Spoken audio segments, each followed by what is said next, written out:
shooting. He's shooting. What's your address? Ma'am, I understand. I need to know your address. When he shot, I heard the shots and they were like poppers, and I wasn't sure what it was, so everyone started panicking and running, so we all dove under the dining room. Some of us dove, some of us left. I don't know. My daughter has been shot. She was shot in the face on the side, and she's bleeding. I know. I let the officers know. The officers are making sure it's safe for the paramedics. I need a bandage, please. Please come immediately. Who's in your house? Immediately. I don't know who else is alive. I know, ma'am. Just stay on the phone with me, okay? My whole family, there's 30 people, 25 people. I know.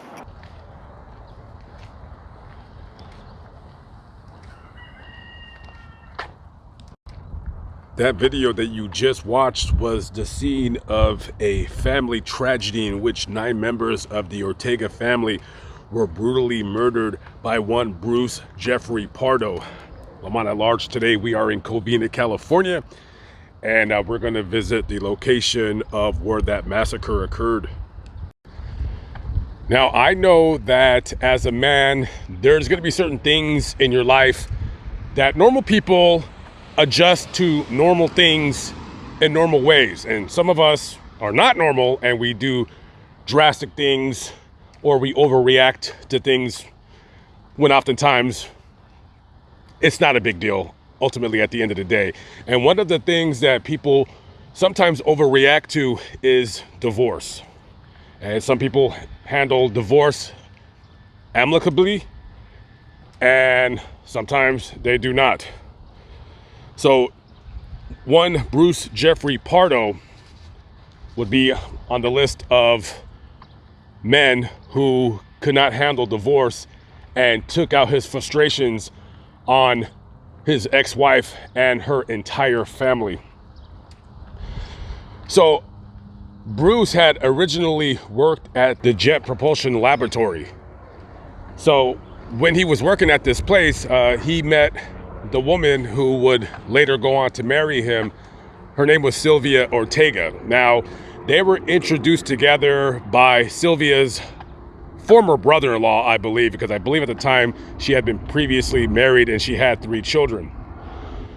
So Bruce and Sylvia seemingly hit it off, and they would later go on to get married in January of 2006.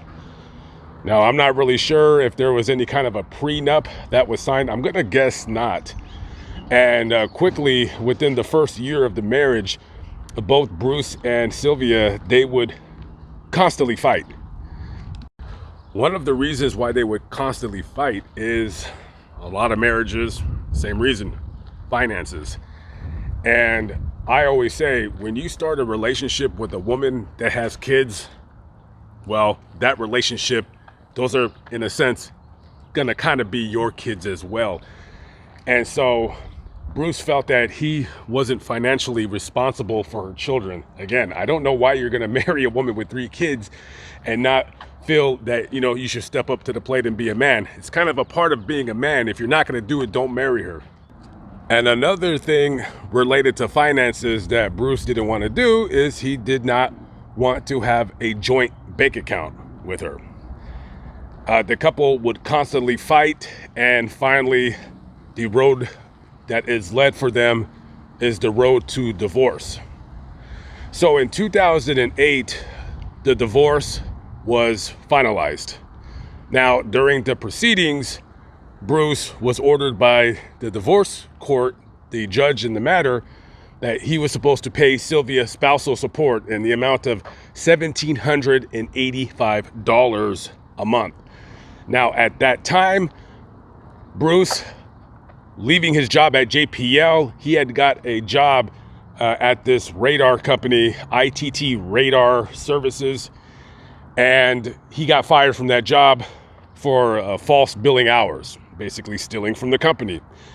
So at that time, he was unemployed. So the court, they said, okay, we're going to excuse the payments as for right now, but you are going to be responsible for those $1,785 payments in the future.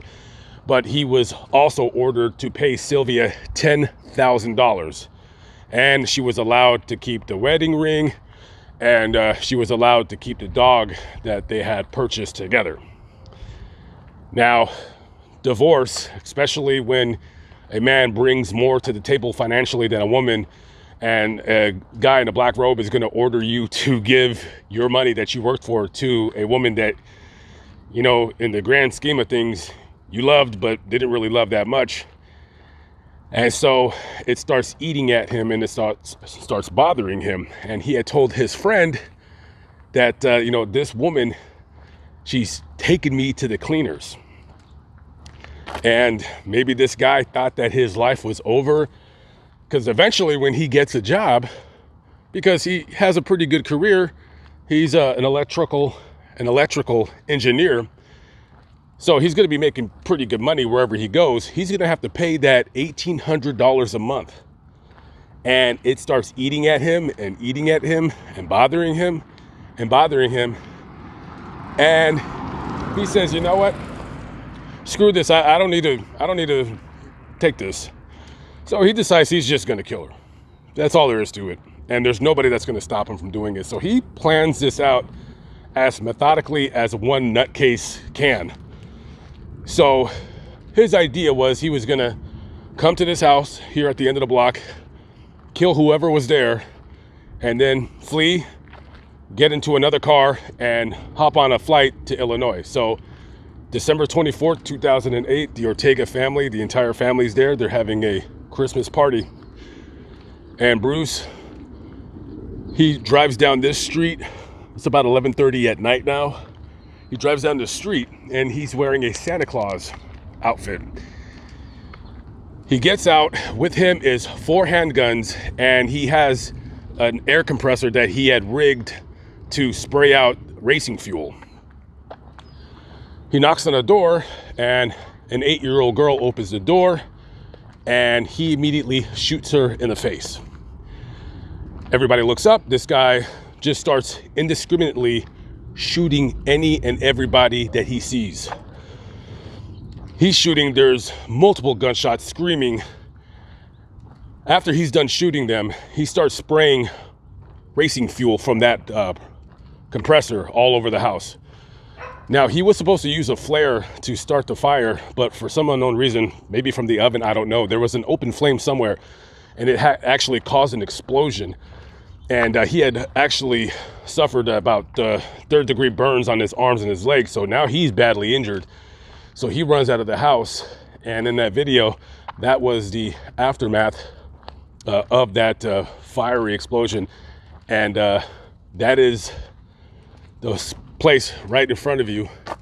That is where 9 people in total died in that fiery, horrible explosion right there in the center of your screen.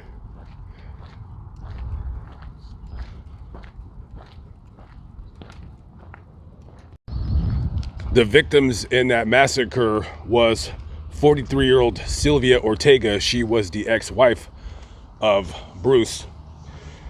Both her mom and dad, 70-year-old Alicia Ortega, and her husband, 79-year-old Joseph Ortega, and several of the Ortega's children, 50-year-old Charles, 45-year-old Sherry Lynn, 46-year-old Alicia Ortega Ortiz, 17-year-old Michael Ortega, 45-year-old James Ortega, and 52-year-old Teresa Ortega. An entire family wiped out in literally under 5 minutes. Of all the people in that home that night, 12 of them, 3 survived.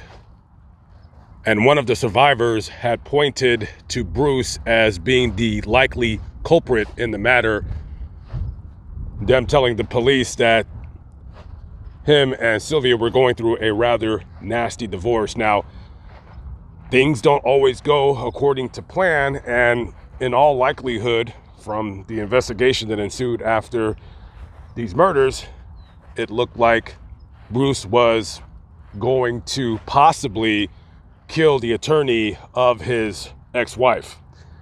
He had a car, a getaway car, that was parked about a block away from his office, and that airplane ticket going out to Illinois, well, he never would reach that plane, because after the murders, he drove about 30 miles or so out to Selmar, California, and he stopped at his brother's house, and at that location right there is where he died via a self-inflicted gunshot through the roof of his mouth.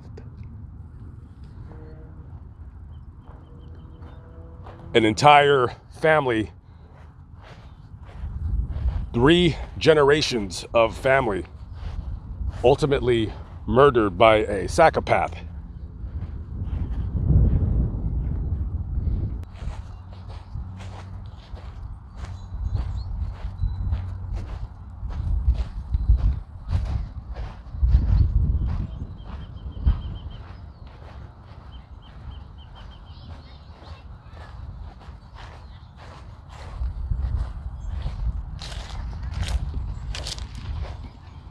This is the Ortega family plot right here.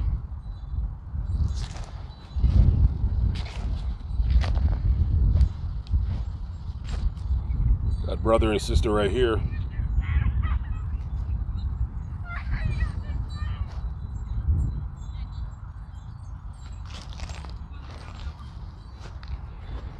Mom and dad.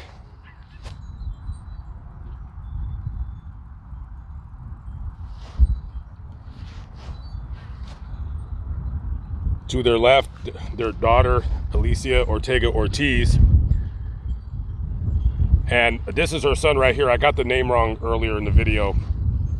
This is Michael Andre Ortiz. I apologize for getting that wrong earlier. And Sylvia Ortega, the primary target, is to their right. And above them, James and Teresa.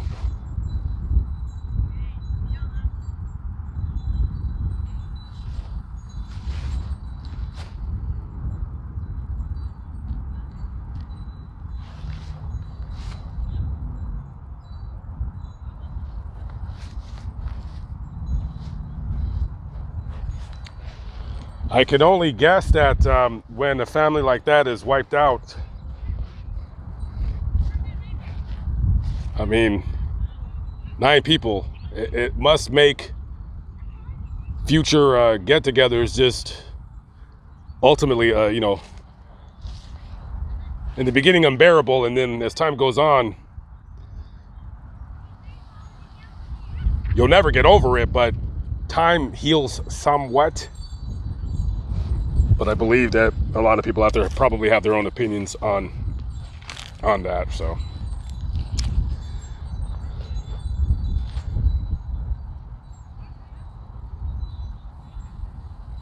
Rest in peace to the Ortega family.